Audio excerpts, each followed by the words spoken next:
deu essa palavra dentro desses 2 textos. No 2 Crônicas, capítulo 7, versículo 14, eu aprendo que fala, nos ensina, Abacuque nos ensina, e eu quero usar o 2 Reis para poder explicar sobre isso. Avivamento, irmãos, nós temos uma visão distorcida de avivamento. Ultimamente, o povo precisa, nós precisamos, a igreja precisa. Nós temos uma visão distorcida, por causa de alguns que vivem por aí pregando que avivamento é pulo, avivamento é grito, avivamento é mover. Na realidade, o avivamento traz mover, mas esse mover que a gente vê por aí não é avivamento. Alguém vai dizer que no Brasil está sendo avivado, tem 50 milhões de evangélicos. Nunca se ouve tanta prostituição, tanto homossexualismo, tanta bebedeira, tanta droga como está agora. Então é impossível de estar tendo um avivamento. O avivamento, ele muda. O avivamento baseado em Evan Roberts, se não me engano o nome, no país de Gales, fecharam-se os bares, fecharam-se as casas noturnas, faliram-se os donos de bar, porque houve um avivamento ali. Avivamento é um termo teológico para renovo espiritual. Avivamento no latim é vivos, que traz uma nova vida espiritual. Avivamento hebraico é ri, o ri, H-Y-H, que é manter vivo, purificar, corrigir o que está errado. Avivamento, ele pode trazer, ele só traz mudança positiva quando tem avivamento. Avivamento traz, primeiro, amor a Deus, amor a si mesmo e amor aos semelhantes. Uma igreja que não tem amor aos semelhantes, uma igreja que não tem amor a si mesmo, uma pessoa que não tem, não está avivada. Traz também preocupação com o próximo. Como é essa preocupação? Essa preocupação, costumo dizer que é o seguinte: nós, infelizmente, como igreja, estamos sem essa preocupação. Porque nós temos programação para tudo da igreja. Programação para congresso disso, congresso daquilo, não é errado, não estou dizendo que seja errado, não estou aqui para poder falar isso. Mas o mínimo nós estamos fazendo para o evangelismo, para a salvação de almas. Cadê a preocupação da igreja com o próximo? E traz uma mudança que é o arrependimento, uma mudança de conduta. O avivamento é isso. Consequentemente, cada um age de um jeito, porque quando o Espírito Santo acomete, não é todo o corpo, não é todo mundo que tem a mesma. Alguns choram, alguns gritam, alguns falam em língua, alguns pulam, porque cada um tem uma reação diferente. Mas não é isso que traz. O avivamento ele pode ser individual ou coletivo. O avivamento, quando alguém está avivado, a adoração central dele é Deus. A igreja avivada, a adoração central é Deus. Se vier um pregador famoso, a igreja vem, os irmãos vêm. Se vier o pastor da igreja, os irmãos vêm do mesmo jeito, porque não está aqui por causa de A ou B, mas por causa de Deus. Quem é avivado, a outra coisa é arrependimento e contrição. Não existe avivamento sem arrependimento, sem contrição. Avivamento também é o que eu falei agora, traz ousadia na pregação da palavra. Uma igreja que se diz avivada, mas não sai das 4 paredes, ela não é avivada.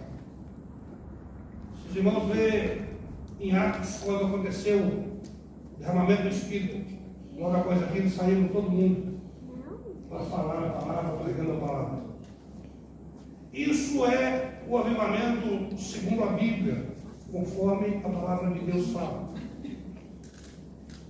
E esse avivamento, irmão, nós precisamos dele, e eu costumo dizer que se, o modo de falar, se demorar muito, Jesus vai vir passear na terra e volta sozinho.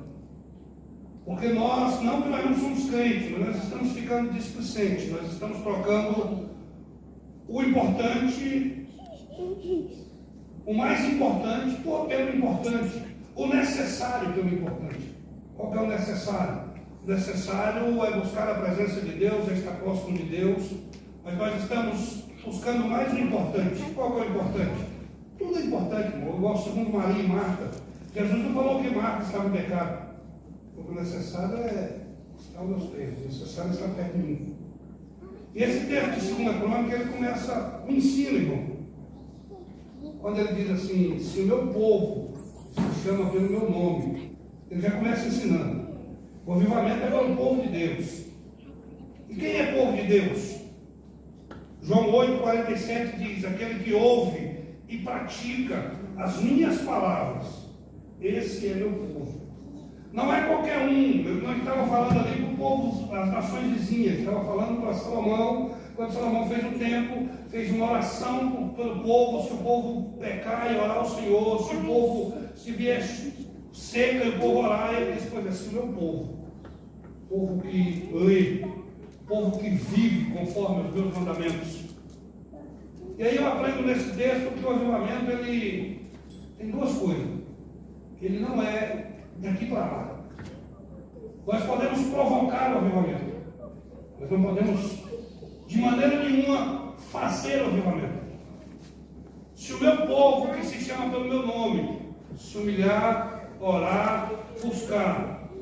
Se o meu povo, que se chama pelo meu nome, tiver uma atitude, fazer o que for necessário, provocar, aí eu, o rei do céu, nós provocamos, podemos provocar o avivamento.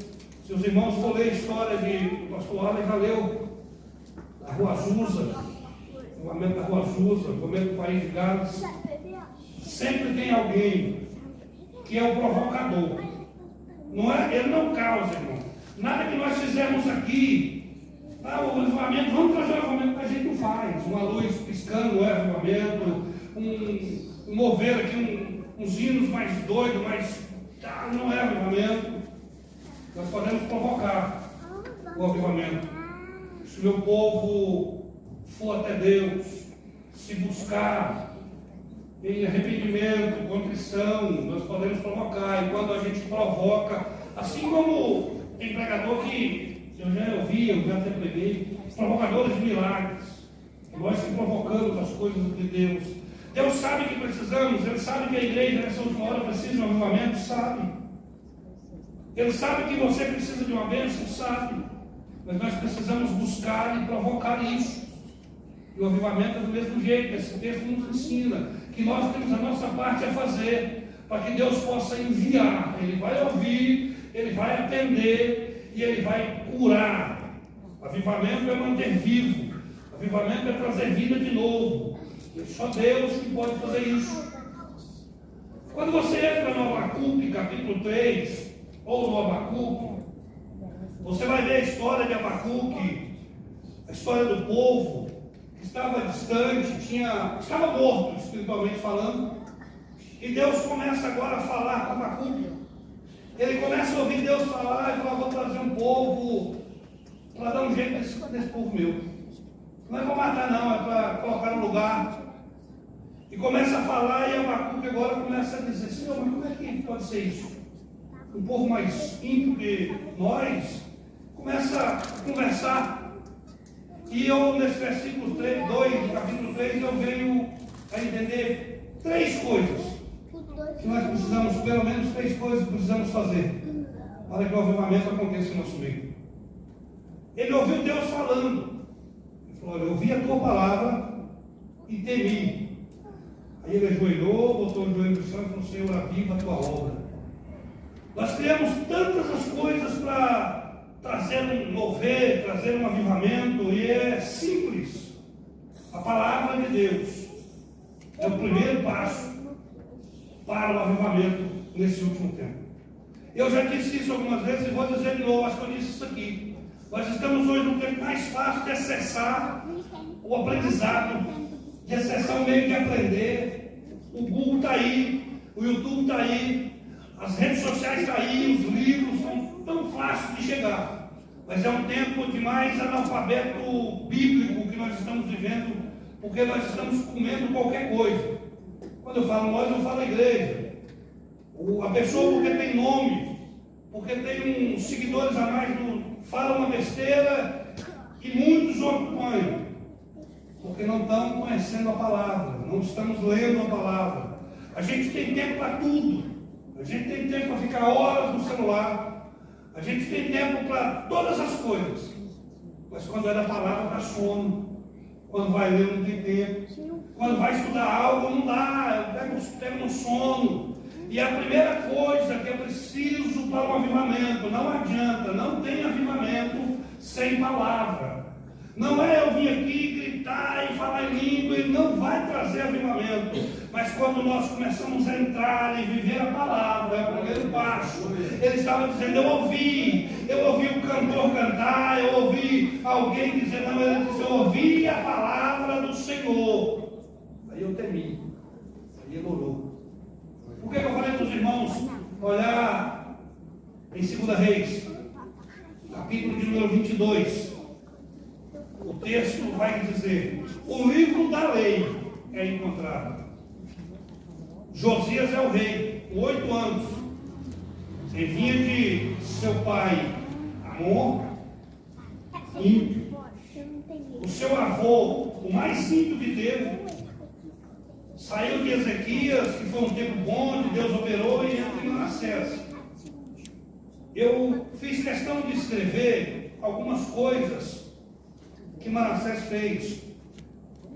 Marquei na Bíblia aqui no versículo de número 3 do capítulo 21, começa mais ou menos. Ele reconstruiu os altares idólatras que Ezequias havia destruído, ergueu o altar a Baal, fez poste sagrado para Azerá, inclinou-se diante de todos os exércitos celestes e prestou culto, construiu altares no templo do Senhor. Nos 2 pátios do templo ele fez altares, ele foi levantando altares, ele foi desviando de Deus, até que fechou o templo. O templo já não adorava a Deus, Deus já não fazia presente. Eu acho que talvez seja aquele capítulo de número 10 de Ezequiel, quando Ezequiel teve uma visão que a glória saiu do templo e ficou lá longe, e a glória foi-se embora. Porque o templo que era feito para adorar, onde Deus colocara o seu nome, o rei Manassés agora entra e arrebenta com tudo, porque colocou foto, fez desenho de lua, das estrelas, para adorar. Ele adorava tudo que se falava, ele adorava, ele desviou totalmente. Aí veio Amon, seu filho, que faz a mesma coisa, só que com 8 anos Josias começa a reinar. E isso é muito lindo, irmão, porque tem gente que fala assim, ah não, a minha vida é desse jeito porque meu pai era desse jeito, porque a minha família era assim. E Josias nos prova que você não precisa ser o que alguém foi no passado. Você não precisa ser só porque seu pai foi um hébreu, você não tem que ser. Seu pai fez coisa errada, o seu avô, seus antecessores. Ah não, a minha vida é assim, não, a sua vida é assim porque você escolheu ser assim. Josias nos prova que o vô era o mais ímpio, o pai era ímpio, mas ele com 8 anos, através dos sacerdotes, ele decidiu servir a Deus. E aí, quando eu disse que Abacuque sobre o avivamento, 2 Reis 22 vai dizer que ele diz, olha o templo feio daquele jeito, vamos limpar esse templo, vamos dar uma limpada, vamos limpar, está faltando barreira, capinar do lado. E quando ele vai limpar, eles encontram o livro da lei. Eles encontram o livro da lei. Quando ele leu o livro da lei, as coisas começaram a acontecer. Houve um grande avivamento, que lá no final, em 2 Crônicas, vai dizer que nunca houve um tempo como aquele, nem antes e nem depois de Josias. Porque ele começou a ler o livro da lei. Quando ele leu, o que é ler, irmão? Por que a gente, para quem gosta de Bíblia, vai fala muito disso? Ler a palavra, viver a palavra, porque quem vive a palavra, lê a palavra, conhece o dono da palavra. Não tem jeito de eu falar que eu conheço a Deus e não ler. O único jeito de conhecer a Deus é através da sua palavra. Aí tem crente que nem no culto não vem de terça-feira, de quarta-feira, de escola dominical, não lê a Bíblia e diz, eu conheço a Deus. Não conhece a Deus. Você ouviu falar de Deus através de alguém que conhece. Porque a leitura nos traz conhecimento. Você lê um livro de biografia, você conhece algo. Eu li agora do pastor, do bispo, do Primaz. A gente conhece um pouco da vida. Isso aqui é a biografia de Deus. Quer conhecer a Deus? É Bíblia, não tem outra coisa. Não tem pregações, você vai ouvir as mais bonitas pregações e vai viver a experiência dos outros. Mas você tem a sua experiência. Para nós termos a nossa experiência, o nosso conhecimento, precisamos ler o livro chamado Bíblia, Palavra de Deus. E quando isso aconteceu, que ele leu, vai dizer que ele ficou desesperado. E agora? A coisa aqui não é brinquedo não, o negócio aqui está sério. Precisamos ver o que nós vamos fazer. E agora? Quando o Abacuque falou, olha, eu ouvi a palavra, logo depois da palavra veio o temor. Porque é a palavra, irmão, que traz temor ao coração do crente. Crente que você vê que não tem temor a Deus. Crente que você vê que brinca, esse povo que brinca com língua estranha, esse povo que brinca com o povo de Deus, com as coisas de Deus, não é leitor da palavra, nunca leu, não lê, não tem convivência, porque quem lê a palavra, quem convive com a palavra, é verdade que nós erramos, pode até errar, mas tem temor demais, irmão. Tem gente que brinca acha que isso aqui é apenas um levantar. Não é só um levantar, isso aqui é um altar de Deus, e tem muita gente brincando, porque não tem temor. E temor de Deus só vem através da palavra, porque você conhece Deus. O que é temor, irmão? Temor é reconhecer quem é Deus, suas qualidades, respeitar e reverenciar. Isso é temor. Temor não é ter medo de ir para o inferno, não. Se você for crente porque você tem medo de ir para o inferno, você tem que converter. Não é isso, não. A gente tem que ser crente, servir a Deus por causa de Deus. Aí a gente teme a Ele, porque Ele é santo, porque Ele é poderoso, porque Ele é o maioral, porque Ele é o todo-poderoso.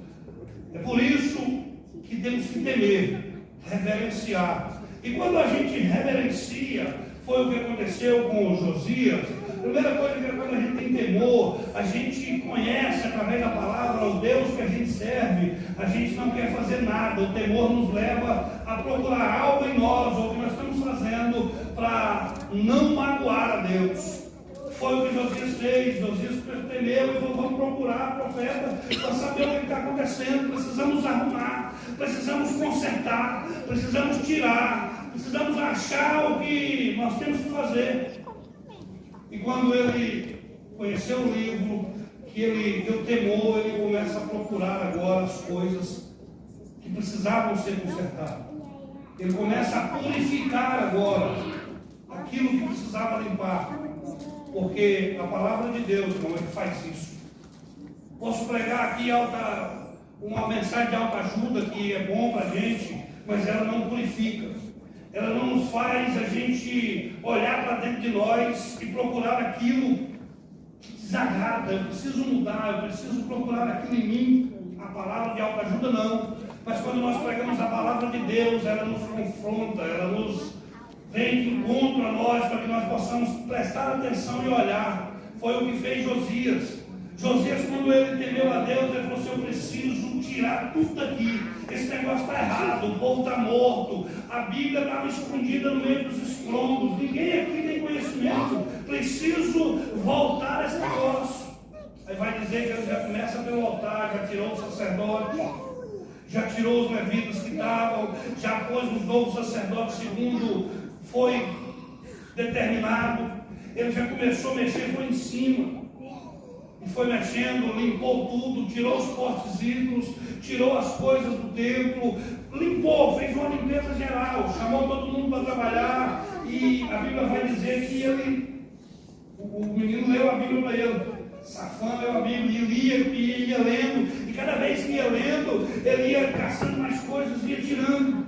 Por quê, irmão? Porque quando nós lemos a Bíblia, nós conhecemos o Deus que nós servimos, sabemos que Ele é santo, e se nós queremos servir a Ele, se nós queremos levar uma vida viva com Ele, nós vamos tentar mudar a nossa vida, olhar para dentro de nós e purificar a nossa vida. São os passos que levam ao avivamento, palavra, temor, e que nós possamos olhar para dentro de nós e tirar tudo aquilo que desagrada a Deus. Purificação, irmão, é reconhecer, é olhar para dentro de nós e reconhecer que nós somos falhos, identificar aquilo que desagrada a Deus, identificar aquilo que está fora da vontade de Deus. E como você identifica isso? Através da palavra, através do conhecimento. Purificação é confessar a Deus. Está errado, irmão. Nosso Jesus ainda está aqui. 1 João 1,7 ainda diz que Ele purifica, que Ele perdoa, que Ele salva, que Ele liberta. Purificação é mudar as atitudes, quer dizer, arrependimento.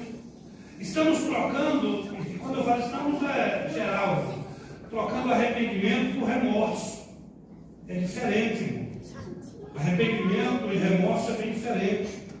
Remorso, eu faço uma coisa errada aqui e chorei, joelhei, orei. Amanhã eu faço de novo. Você só teve remorso. Só remorso. Ficou, eu sou crente, eu não posso fazer. Aí pede perdão e faz de novo. Pede perdão e faz de novo. Pede perdão e faz de novo. Mesmo erro. É remorso. Eu fiz uma oração hoje, ontem, e pedi a Deus para Deus enviar para nós o espírito de arrependimento. A igreja está precisando muito disso. Nós estamos precisando disso. Arrependimento é mudar de conduta. Arrependimento, eu costumo dizer que é trocar de pecado. Como assim? Hoje eu cometi um pecado X, eu arrependi, amanhã eu posso até cometer outro, porque a Bíblia fala que a gente peca todos os dias. O homem é pecador. Então é o seguinte, eu cometi um hoje, eu arrependi dele. Posso cometer outro amanhã, mas aquele não. Quando se arrepende, larga para trás. Quando se arrepende, deixa para lá. E purificação tem a ver com isso. Arrependimento. Quando ele arrependeu, os irmãos Foleiro fez uma oração e orou em nome da nação. O nosso povo, o nosso antepassado, pecou contra o Senhor e começou a orar. E na oração, a Bíblia vai dizer que Deus se manifestou e houve ali um grande avivamento. E ele começou a louvar a Deus e fez uma festa tremenda. E a Bíblia chega a dizer, nunca houve antes nem depois uma festa como essa, nunca aconteceu. Voltou de novo a vida daquele povo. Por quê? Porque ele achou o livro da lei, temeu diante dele, porque ele conheceu, irmão. O negócio é que tem crente que pega uma Bíblia dessa e abre no Salmo 91 e põe em cima da televisão, em cima da geladeira. Isso não adianta nada, irmão, só aberta. É um livro qualquer, mas quando você lê, é Deus falando, é a boca de Deus falando conosco. Eu conheço crente que tem a Bíblia no Salmo 23, você vai perguntar a ele. Não leio, não tem tempo, não enxergo. Os irmãos já viram uma história do pastor foi visitar uma família e na hora de visitar o povo, vamos orar, vamos embora agora. Pega a Bíblia lá para nós ler. Tem uma Bíblia para nós ler. O irmão falou, irmão, eu não estou lendo a Bíblia, já tem quase um ano, mais de ano que eu não leio a Bíblia. Eu perdi meu óculos. Não sei o que foi feito no meu óculos. E eu só enxergo com óculos. O pastor falou, traz a Bíblia lá que eu leio. Eu vou ler um versículo. Quando ele trouxe a Bíblia, ele abriu, o óculos estava dentro da Bíblia. Tinha mais de ano que o irmão não pegava na Bíblia. Isso não adianta não, irmão. Quando fala que ele achou o livro da lei, alguém começou a ler para ele, falou, deixa eu ler aí, me dá aí. Comecei a ler, quando ele leu, ele conheceu, ele reconheceu o que estava falando, quem é Deus, o que Deus ia fazer. E aí onde ele procurou, através do temor a Deus, da reverência, do reconhecimento, do respeito, ele purificou tudo, limpou tudo. Não adianta, irmão, nós pensar que vamos ter avivamento se a nossa igreja geral não tiver uma mudança de atitude. Não tem avivamento se nós achar que avivamento é show, é festa, se nós não cairmos na palavra, nos cultos de ensino, passar a vir mais gente na igreja, o povo procurar a palavra, querer vir na escola dominical, se o povo não mais se prostrar diante da palavra, querer conhecer a Deus, não tem avivamento sem palavra, porque é através da palavra, irmão, que vem o temor, é através da palavra que vem o desejo de orar. Alguém vai, já me diz assim, não, irmão, na Bíblia fala vigiar e orar primeiro, vigia primeiro. Pois é, irmão, a Bíblia não fala coisa errada, não. Quem vigia sem orar? Ninguém vigia sem orar. E não adianta nada orar sem vigiar. Por isso ele pôs assim, vigiar e orar. Eu quero que alguém me fale se tem um crente que não ora e é vigilante. Eu preciso conhecer ele. Se não orar, não tem vigilância. E a palavra de Deus é que nos leva a tudo isso. É a palavra de Deus que nos leva a conhecer. Como é que eu sei que eu preciso orar? A palavra de Deus. Como é que eu sei que a minha vida está torta? A palavra de Deus.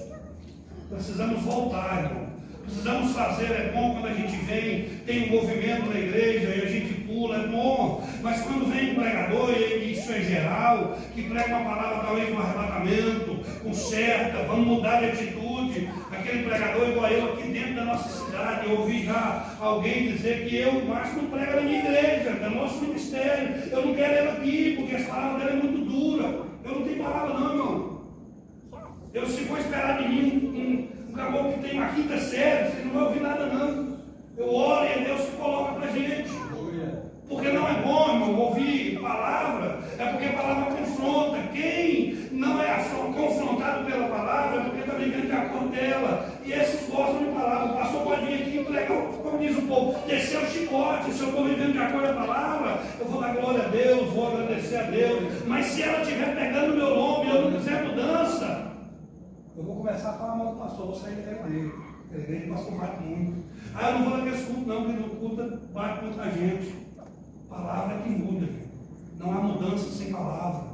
Não há avivamento se não voltarmos à palavra. Hoje, o pastor Nilval falou para mim esse dia atrás que tem um pastor aí, foi embora daqui.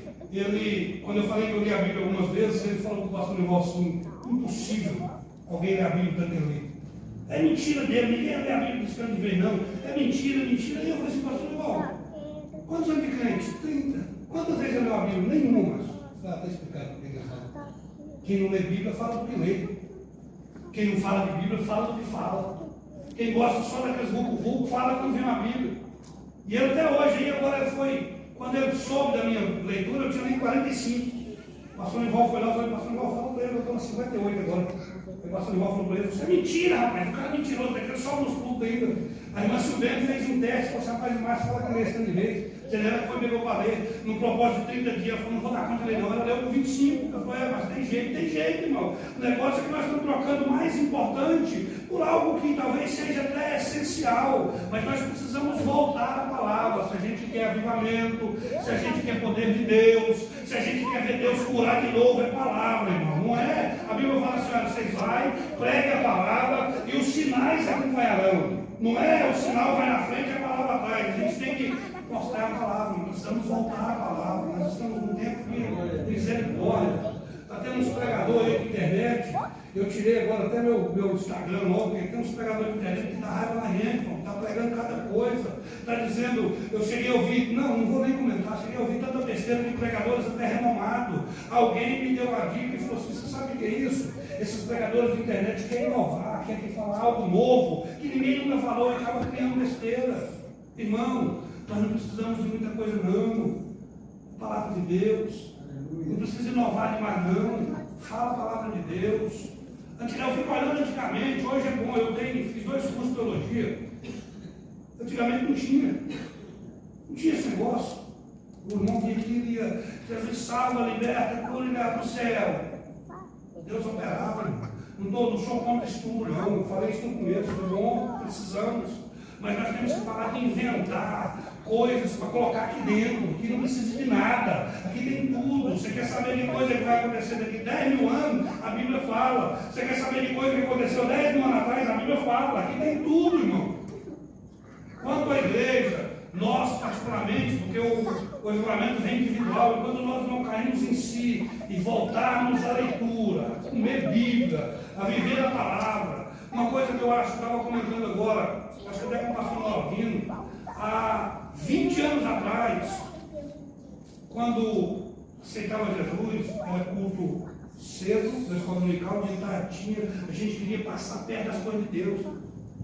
Quando o pastor falava assim: tem meia hora de oração antes, a gente chegava 1 hora antes, está perto, aquilo nos dava prazer, está perto de Deus. Quando falava tem um retiro, o retiro de manhã tem pregação, de tarde também a gente ia, porque queria ficar perto de Deus, sentia a presença de Deus, o gosto, a alegria dos crentes antigamente, era estar perto de Deus.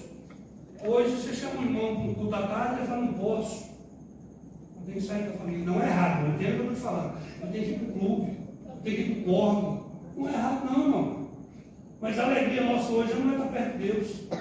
Agora a gente trata as coisas de Deus como se sobrou um tempo no domingo à tarde, eu vou no culto. Ah, eu acordei agora cedo, eu vou na escola dominical. É diferente antigamente, irmão. Nós era mais envolvidos com a palavra, a alegria do crente era quando abriu uma